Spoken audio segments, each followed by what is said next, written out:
Ladies and gentlemen, please bow with me as I ask God's blessings upon this ceremony. Almighty God, your steady hand has guided this republic for nearly 250 years. From its birth in the wilderness to this very hour, we come to you now with grateful hearts. We assemble here today to honor men who, when the test came, were steadfast and unmovable. We thank you for the unyielding conviction of Master Sergeant Roderick Edmonds, who looked evil in the eyes and did not flinch. And we thank you for the battlefield grit of Command Sergeant Major Terry Richardson, courage that saved lives in Vietnam, and courage that stands before us today. And Lord, we thank you for Staff Sergeant Michael Ollis, who, in a final selfless act, made his own body a shield for a friend. Bless the family and friends of these great men of honor, O Lord, and forbid that we leave this place as mere admirers of their heroic deeds. Plant in our hearts a measure of their courage that we might prove worthy of the freedom for which they and generations before them defended. Lord, now let the light of liberty continue to shine on our great nation. We pray in the strong name of the one who guides us. This we will defend. Amen.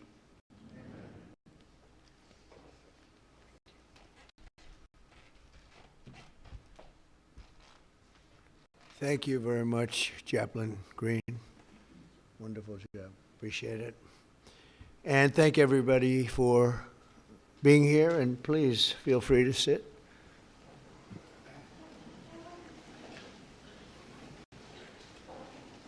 So before we begin this important ceremony, and there's no ceremony that can be much more important than this, let me provide a brief update on Operation Epic Fury.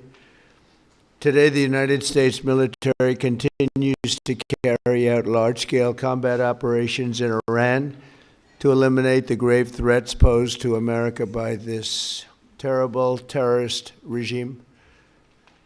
Following our obliteration of Iran's nuclear program in Operation Midnight Hammer a short while ago, we warned Iran not to make any attempt to rebuild at a different location because they were unable to use the ones that we so powerfully blew up, but they ignored those warnings and refused to cease their pursuit of nuclear weapons. In addition, the regime's conventional ballistic missile program was growing rapidly and dramatically, and this posed a very clear, colossal threat to America and our forces stationed overseas. The regime already had missiles capable of hitting Europe and our bases, both local and overseas, and would soon have had missiles capable of reaching our beautiful America. The purpose of this fast-growing missile program was to shield their nuclear weapon development and make it extraordinarily difficult for anyone to stop them from making these highly forbidden by us nuclear weapons. We were the ones that were complaining. We were the ones that wanted it stopped, but everybody was behind us. They just didn't have the courage to say so. An Iranian regime armed with long-range missiles and nuclear weapons would be an intolerable threat to the Middle East, but also to the American people. Our country itself would be under threat, and it was very nearly under threat. I was very proud to have knocked out the Iran nuclear deal by President Barack Hussein Obama. That was a horrible, horrible, dangerous document. They would have had nuclear weapons 3 years ago, and they would have used them. But I'll not let that happen. For almost 47 years, this regime has been attacking the United States and killing Americans. Every time you see someone with missing arms and legs or a face that's been absolutely shattered violently, it was almost certainly caused by an Iran roadside bomb. They were put there by General Soleimani, who was the father of the roadside bomb. Very proudly, he thought, but I terminated him in my first term. This was our last best chance to strike what we're doing right now and eliminate the intolerable threats posed by this sick and sinister regime. And they are indeed sick and sinister. Our objectives are clear. First, we're destroying Iran's missile capabilities, and you see that happening on an hourly basis, and their capacity to produce brand new ones, and pretty good ones they make. Second, we're annihilating their navy. We've knocked out already 10 ships. They're at the bottom of the sea. Third, we're ensuring that the world's #1 sponsor of terror can never obtain a nuclear weapon, never going to have a nuclear weapon. I said that from the beginning. They're never going to have a nuclear weapon. They were on the road to getting one legitimately through a deal that was signed foolishly by our country. And finally, we're ensuring that the Iranian regime cannot continue to arm, fund, and direct terrorist armies outside of their borders. And we thought we had a deal, but then they backed out. And they came back, and we thought we had a deal, and they backed out. I said, you can't deal with these people. You've got to do it the right way. Today, we grieve for the 4 heroic American service members who have been killed in action and send our love and support to their families. In their memory, we continue this mission with ferocious, unyielding resolve to crush the threat this terrorist regime poses to the American people, and a threat indeed it is. We have the strongest and most powerful by far military in the world, and we will easily prevail. We're already substantially ahead of our time projections, but whatever the time is, it's okay. Whatever it takes, we will always, and we have right from the beginning, we projected 4 to 5 weeks, but we have capability to go far longer than that. We'll do it. Whatever somebody said today, they said, oh, well, the president wants to do it really quickly. After that, he'll get bored. I don't get bored. There's nothing boring about this. Do you agree with that, Pete? I don't think there's anything, Mr. General. I think there's nothing boring about it. Somebody actually said from the media, I think he'll get bored after about a week or two. No, we don't get bored. I never get bored. If I got bored, I wouldn't be standing here right now, I guarantee you that, to go through what I had to go through. We also projected 4 weeks to terminate the military leadership, and as you know, that was done in about an hour, so we're ahead of schedule there by a lot. But please join me in thanking every American service member who bravely is standing in harm's way. They really are incredible, and I just want to thank you. We have a lot of them right here. Thank you very much. Thank you.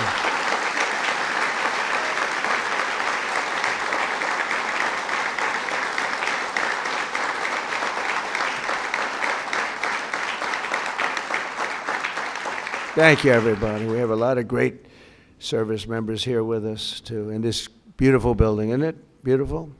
We're adding on to the building a little bit. We're improving the building. See that nice drape? When that comes down right now, you see a very, very deep hole. But in about a year and a half from now, you're going to see a very, very beautiful building. And there's your entrance to it right there. In fact, it looks so nice, I think I'll save money on the doors, because it can't get more beautiful than that. I picked those drapes in my first term. I always like gold, but I think we can save a lot of money. I just saved curtains. But, and it'll be spectacular. It'll be the most beautiful ballroom. I believe it because I built many a ballroom. I believe it's going to be the most beautiful ballroom anywhere in the world. And when you hear all that hammering out there, you know why the First Lady is not thrilled exactly. She said, will the pile drivers ever stop? You know, they go from 6 in the morning till 11:30 in the evening. Can you imagine? Here? You know what? To me, that's a beautiful sound. She doesn't like it. I love it. You know what? To me, other than here, because we're donating it, not a penny to the taxpayer. It'll be under budget, ahead of schedule. It'll be $400 million or less Most people say 400 million or more. No, it'll be less. But when I hear that sound, that beautiful sound behind me, it means money, so I like it. But my wife isn't thrilled. She said, this is getting crazy. I said, don't worry about it. We'll be all finished up in a few months. But now for the reason that we're gathered this morning to recognize the unsurpassed courage of 3 really incredible American heroes, 1 living and 2 no longer with us. So together, we recognize the exceptional valor of Master Sergeant Roderick Edmonds. And maybe I could ask your families to stand because they're beautiful families. I got to meet them, and please.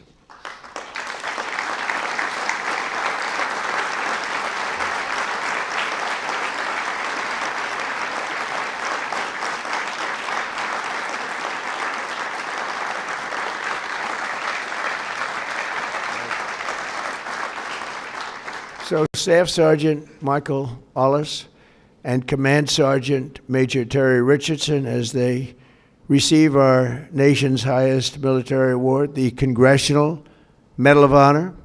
And we're pleased to be joined by Secretary of War Pete Hegseth. He's busy, very busy guy. In fact, I said, if you want, Pete, you can avoid it. General Raisin Kane also, and they said, we don't avoid this one. This is one you wouldn't avoid for anything, right?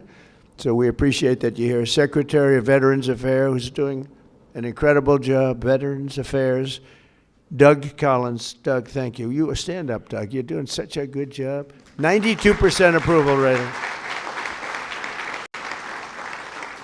Chairman of the Joint Chiefs of Staff, General Dan Kane, who's known as Raisin Kane. I liked him when I heard that name, Raisin Kane. I said, if it's true, you're my guy. And it's true. It just turned out it's very true. He's a great guy and a great general. Secretary of the Army, Dan Driscoll, and Army Chief of Staff, Randy George. Thank you. Thank you both, Dan. As well as Senators Tom Cotton, Bill Hagerty. You guys were great on television this weekend. I'll tell you what, can't have a better representative than both of you. Thank you very much. And Representatives Tim Burchett, Jack Bergman, and Nicole Malliotakis. And we have a few others sitting here, but I'm not going to go through it because we have far more important people to honor today. Oh, we have Tom Homan. I got to at least mention Tom Homan. I would be a stand-up, Tom. What a job. Zero people coming in. We had millions and millions of people pouring into our country now that, I'm not even sure I can believe this number is 0, but it is given out by Democrats, or Democrats from the last, and they're rated for the last 9 months. We had 0 people come illegally through our border. Right, Tom? So I want to thank you very much. And I also want to salute 6 former Medal of Honor recipients: William Swenson, Jim McLuhan, Walter Marm, Thomas Payne, Sammy Davis. That's an interesting guy. Where is Sammy Davis? We have a big story here, Sammy. You've heard that all your life, I'll bet, huh? And Edward Byers. Stand up, please.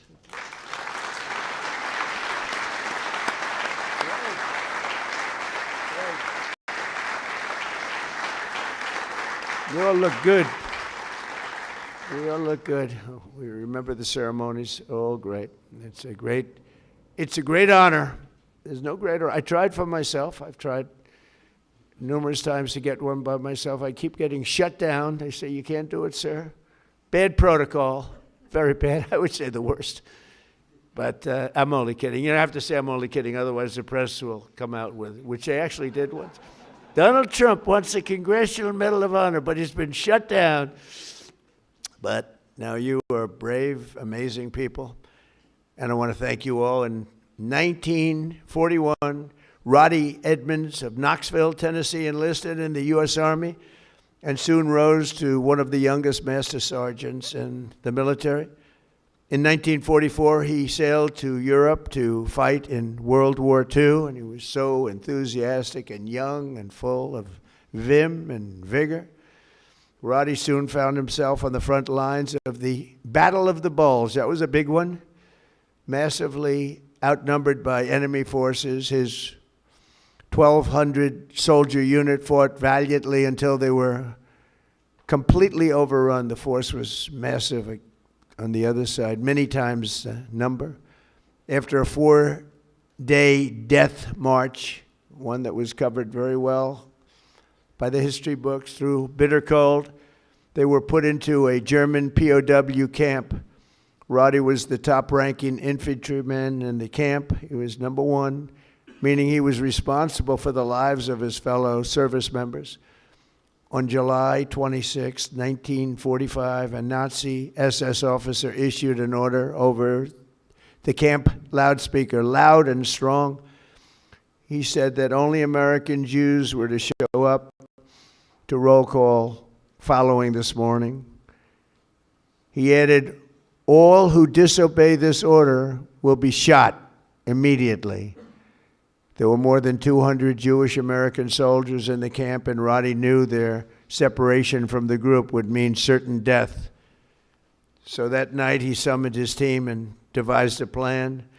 The next morning, all 1,200 American men fell in line together, shoulder to shoulder. Enraged, the Nazi commandant rushed forward, drew his Luger pistol, and pressed the barrel between Sergeant Edmonds' eyes. He barked at Rody. They cannot all be Jews, he screamed loud and again, and staring straight back into the raging face of evil. Sergeant Edmonds replied fearlessly, we are all Jews here. The Nazi officer lowered his weapon and the soldiers erupted in cheers. With total disregard for his own life, Rody had saved over 200 of his fellow service members. Their camp was liberated 2 months later. We're honored to be joined today by Rody's son, Chris. Please stand up as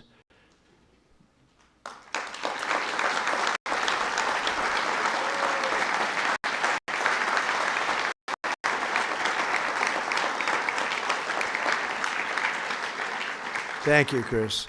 Today your father gets the honor he so courageously earned, and really amazing, right? It's an amazing story. Congratulations to the family of Master Sergeant Rody Edmonds. The next two we recognize today served in the 1st Battalion, 28th Infantry Regiment of the 1st Infantry Division, better known as Big Red 1. Do you know about that, Pete? Right? Command Sergeant Major Terry Richardson, we are honored to have you with us.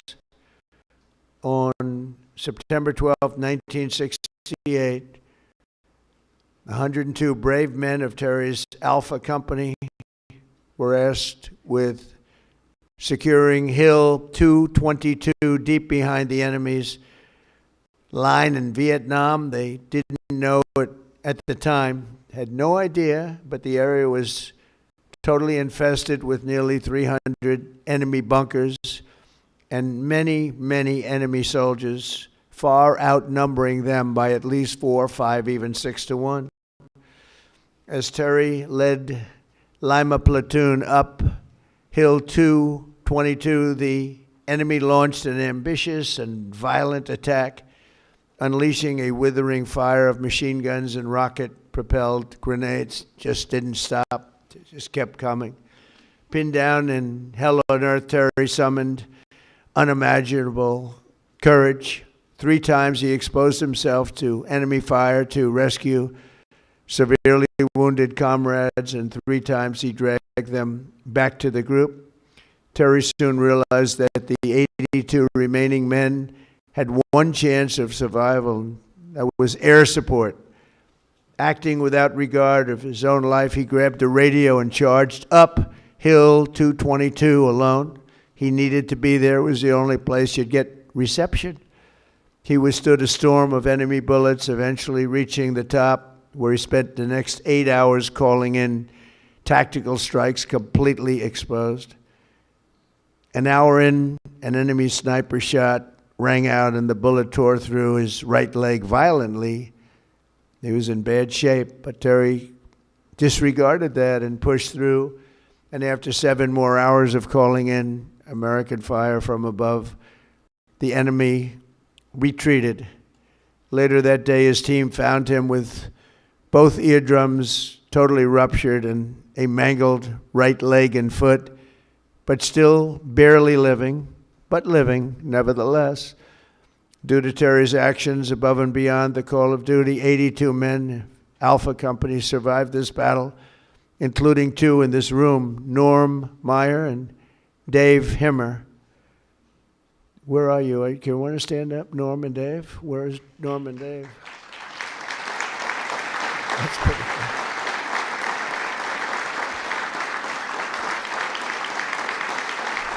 Pretty good.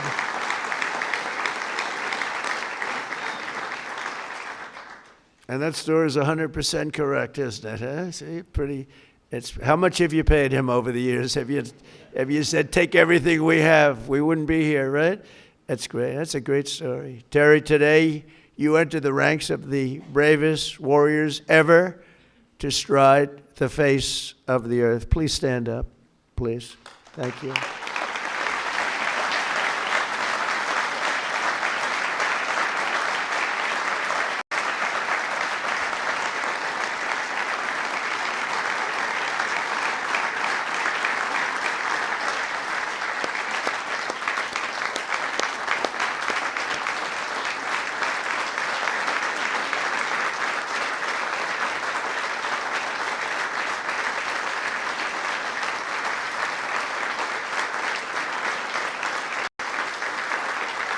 That's great, Terry.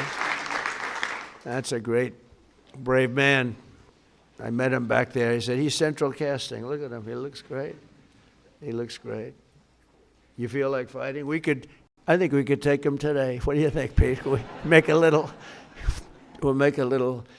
deal with him, as you are a brave man. Finally, we honor one more American soldier, a fallen warrior of wars, and really terror. Staff Sergeant Michael Ollis, born in 1988 on Staten Island. Michael grew up seeing the World Trade Center across the bay. I know Staten Island so well. The people in Staten Island are amazing.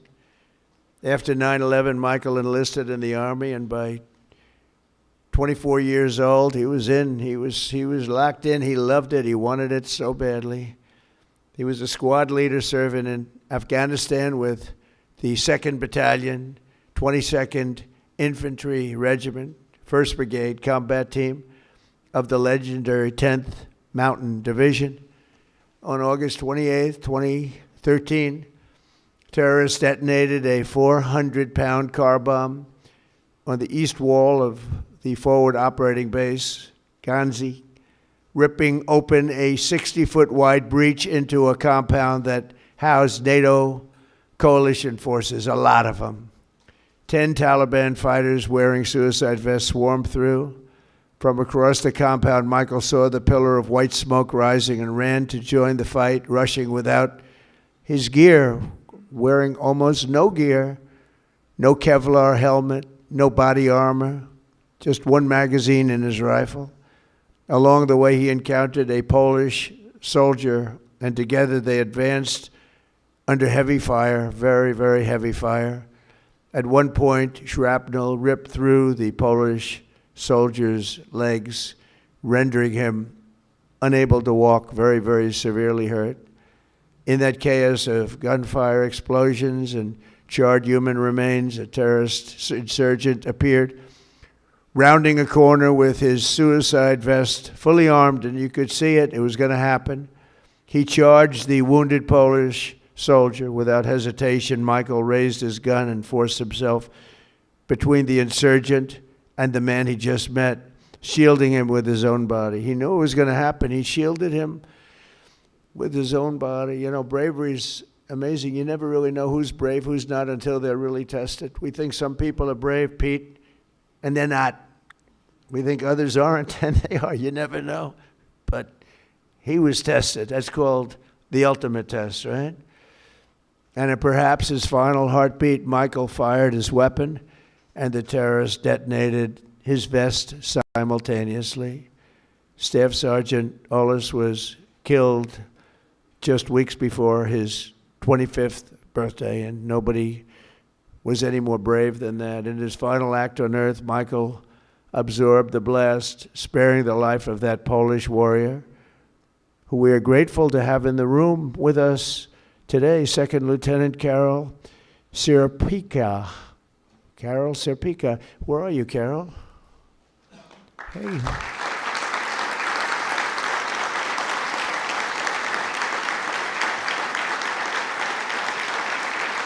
Would you like to come up? Please. Please. I'd love to have you come up. Thank you, Carol.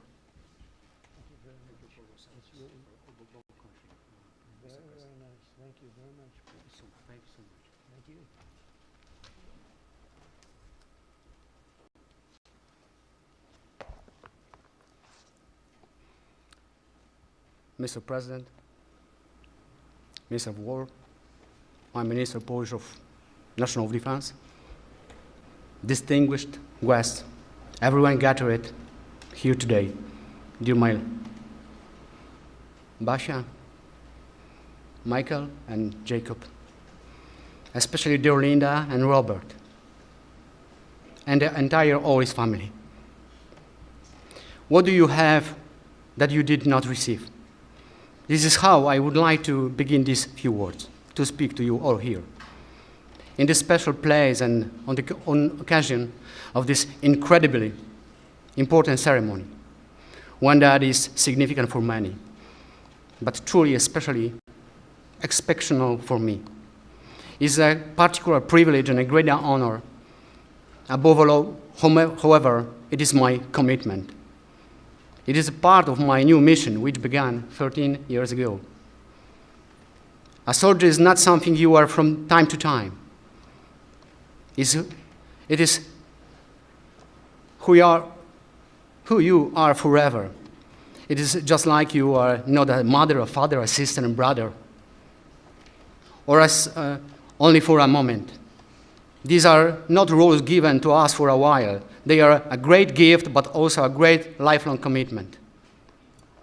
Yes, today my commitment and my greatest gift is to cultivate the memory of true, heroic act of courage that I witnessed performed by your beloved son, Michael.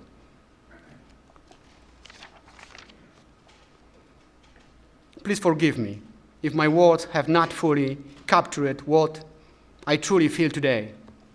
However, sometimes words are simply not enough. I'm deeply moved, happy, and grateful to God for my service, for my parents, for my family, for my beloved homeland Poland, for my second family from Staten Island, and for my second homeland America. God bless you all. Michael, thank you for your service, and I will see you in our heavenly homeland. Thank you for your service. Thank you so much.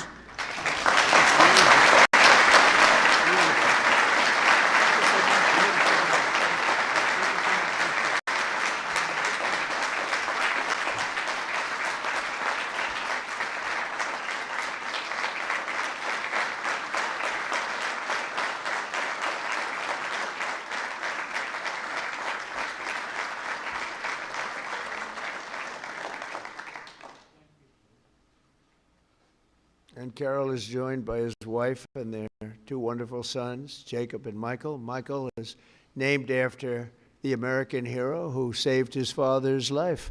So stand up, Michael. Let me see. Wow.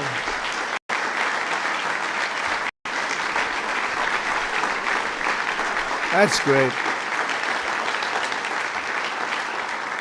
We're also pleased to be joined by several members of the Polish government, including representatives of the president, who I think is a fantastic man, by the way. I must be honest with you. I endorsed him and he won, and he came from behind, he won, and he was the biggest story in Europe, and he's going to be a great president. He already is.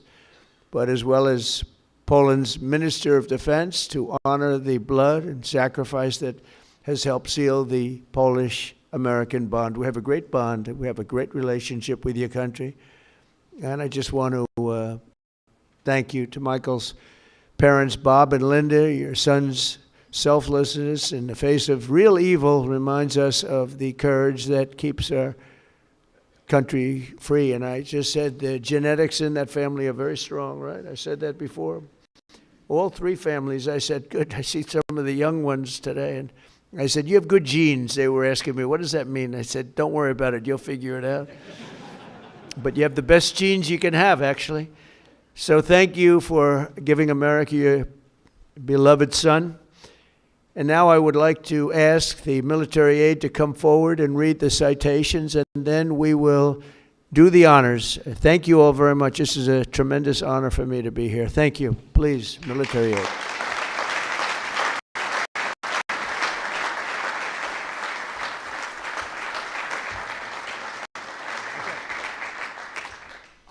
Chris Edmonds, accepting on behalf of his father, Master Sergeant Roderick W. Edmonds.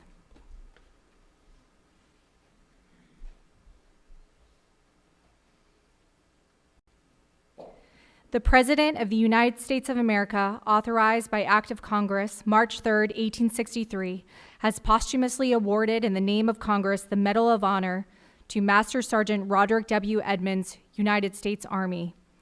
Master Sergeant Roderick W. Edmonds distinguished himself by acts of gallantry above and beyond the call of duty from January 27, 1945 to March 30, 1945 as a prisoner of war in Germany.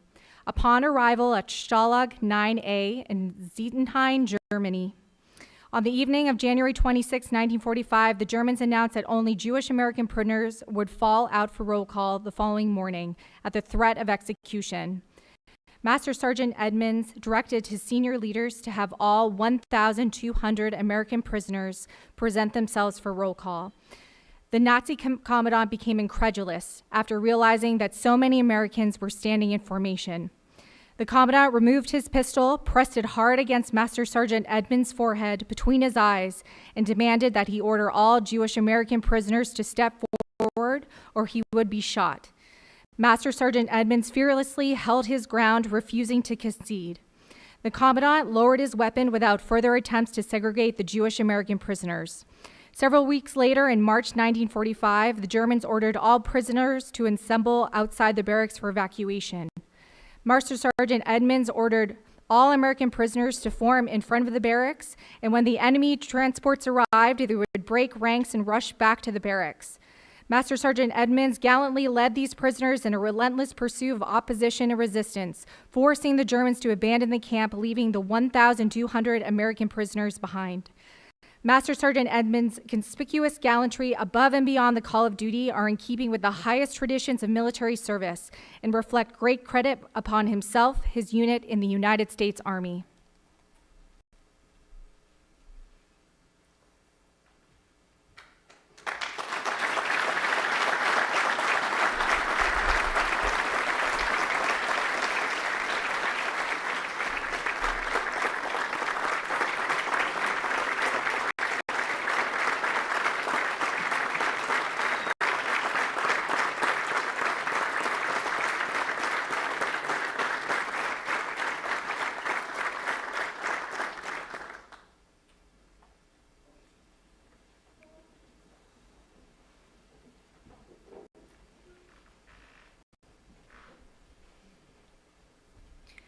Command Sergeant Major Terry P. Richardson.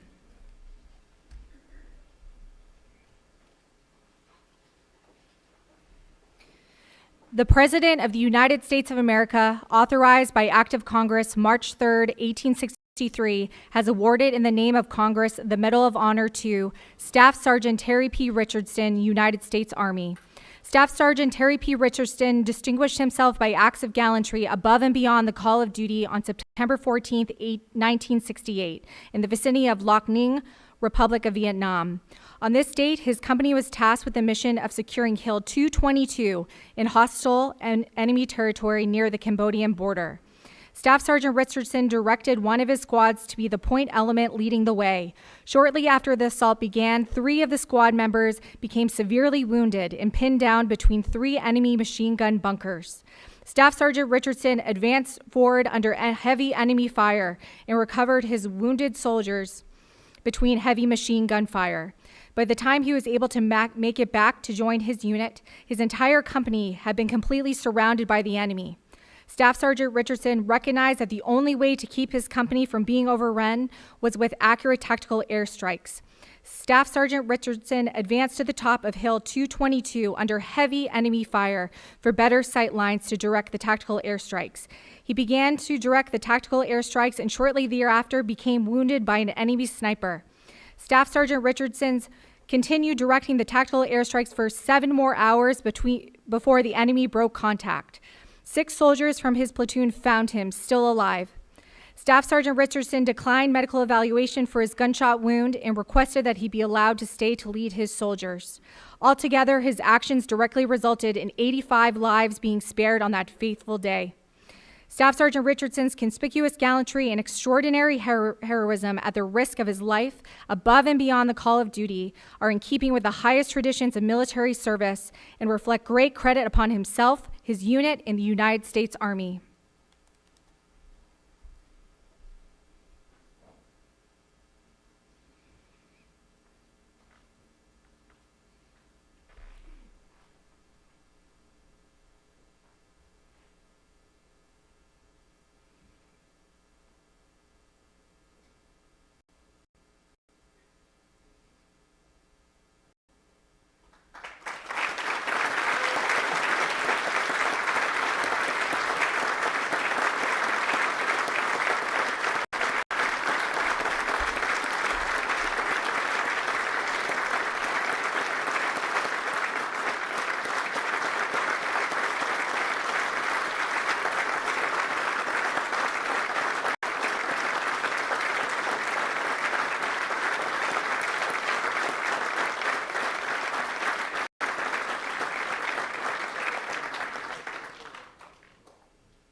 Robert and Linda Ollis, accepting on behalf of their son, Staff Sergeant Michael H. Ollis.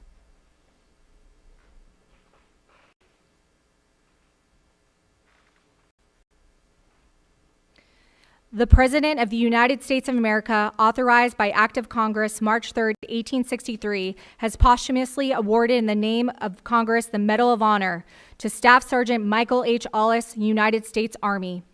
Staff Sergeant Michael H. Ollis distinguished himself by acts of gallantry above and beyond the call of duty on 28 August 2013 in Afghanistan. On this date, a complex enemy attack involving multiple vehicle-borne improvised explosive devices, suicide vests, indirect fire, and small arms fire was launched against Forward Operating Base Hanzi. Staff Sergeant Ollis ordered his fellow soldiers to move to bunkers to shield themselves from enemy fire. After accounting for his soldiers, he moved toward the enemy force that had penetrated the perimeter of the forward operating base. Staff Sergeant Ollis located a coalition forces officer, and together they moved toward the point of attack, armed with only their rifles. Upon reaching the attack point, they linked up with other friendly forces and began a coordinated effort to repulse the enemy. While under continuous fire, Staff Sergeant Ollis moved from position to position, engaging the enemy with accurate and effective fire. While fighting along the perimeter, an insurgent came around the corner. Staff Sergeant Ollis fired on the insurgent and incapacitated him, but as he approached the downed insurgent, the insurgent's suicide vest detonated and mortally wounded him. Staff Sergeant Ollis's exceptional courage and complete disregard for personal safety were in keeping with the highest traditions of military service and reflect great credit upon him, his unit, in the United States Army.